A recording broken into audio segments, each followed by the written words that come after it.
Hi, good morning. My name is Waseem Khan. I'm a managing partner at SilkInvest based in London. And we have a private equity fund focusing on Africa and the food sector. Today I'm here with Dr. Kola Olofinboba, who is a managing director at Fairview, which is a fund of funds based in the United States. Fairview has been around for 18 years. They have raised and invested about $3.3 billion, focusing on various funds in various sectors in the United States. Recently, they decided to go international, and they have partnered with the FMO in the Netherlands, which is a DFI, the Netherlands DFI, to start a $250 million fund focusing on various sectors on Africa. This is going to be a fund of funds structure as well. And I want to know a little bit more from Dr. Kola Olofinboba about this fund. Welcome to SuperReturn. Thank you very much. And thank you very much for agreeing to have this interview. My pleasure. Just to ask you, could you give us a quick rundown on why Africa now? Well, we have been looking at the African market for a while. We're very excited by the growth that we have observed. Over the last 10 years, Africa as a continent has grown GDP at a rate of over 5%. And within Africa, there are pockets of significantly higher growth. A lot of this being driven by domestic consumption, middle class in these countries, urbanization. We think this is a trend that is secular, and it's going to be going on for the foreseeable future. We would like to be part of it. We would like our limited partners, our investors, to be part of it as well. So that's why we have decided that this is a good time to be investing in Africa. To add one additional point, as you mentioned, we're a private equity fund of funds, and we think there is now a stable of private equity funds in Africa with managers that know exactly what they're doing, they know what areas they're focused on, and who have done well by their clients. So we think it's a good time for a fund of funds to be entering the market as well. Now, if you look at the structure of investments on the private equity side in Africa, you have three different segments, broadly speaking. You have the very large ticket size items, which are basically infrastructure, telecoms, oil and gas business. And on the other hand, you have the retail side, which is what we call as the FMCG, or fast-moving consumer goods side. And in between, you have segments like housing and so on and so forth. So which segments are you going to be targeting in Africa? Thank you.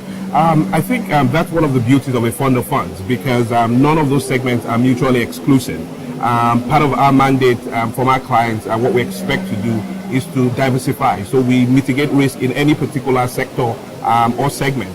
Odds are we would be investing a lot in oil and gas, mining, and the resource type segments. But things like telecom that you mentioned in the large side, we would expect our fund managers to be investing in some of those telecom investments, the value-added services on the telecom side as well. We certainly will be investing in the smaller side of things, as you described it in the first two segments, particularly those areas that are targeting the growth of the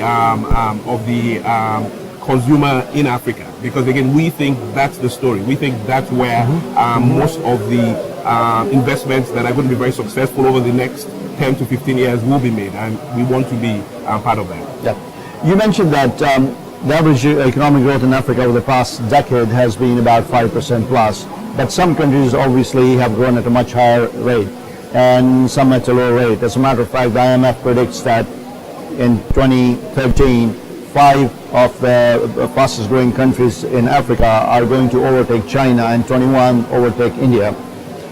Is there a geographical focus of your fund in Africa? So we think we've looked at the market, and you have funds that are pan-African and focus on the entire continent. You have funds that focus on particular regions, and you have funds that focus on countries. Our opportunity set will include all of these. We particularly like the Pan-African funds that have found ways to invest in the different regions of Africa successfully, but we also like funds that have specialized in particular regions and have been successful, and new managers that are coming out of those funds. One of the things that Fairview has done, and our partner FMO has done as well, is build a practice where we're very comfortable investing in first-time managers. Sometimes those are called emerging managers in the US, and helping them to build their firms, build their portfolios. And so we think that's part of what we can do in Africa in this point. And then there are a couple of countries in Africa, the most obvious being Nigeria and South Africa, that we think can also support single country funds. So on a selective basis, we will look at this funds. Sure. And but overall, we expect the portfolio we build will have a mixture of funds across those three segments.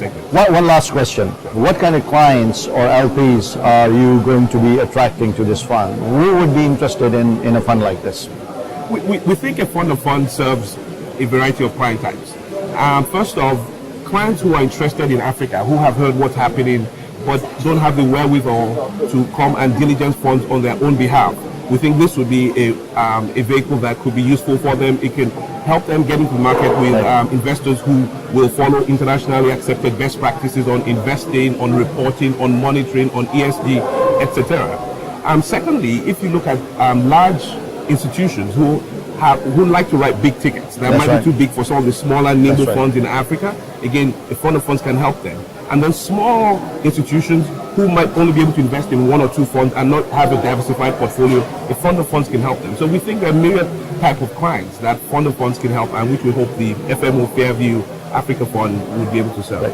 Dr. Kola Olofinboba, thank you very much for that. Thank you very much, Dr. Khan.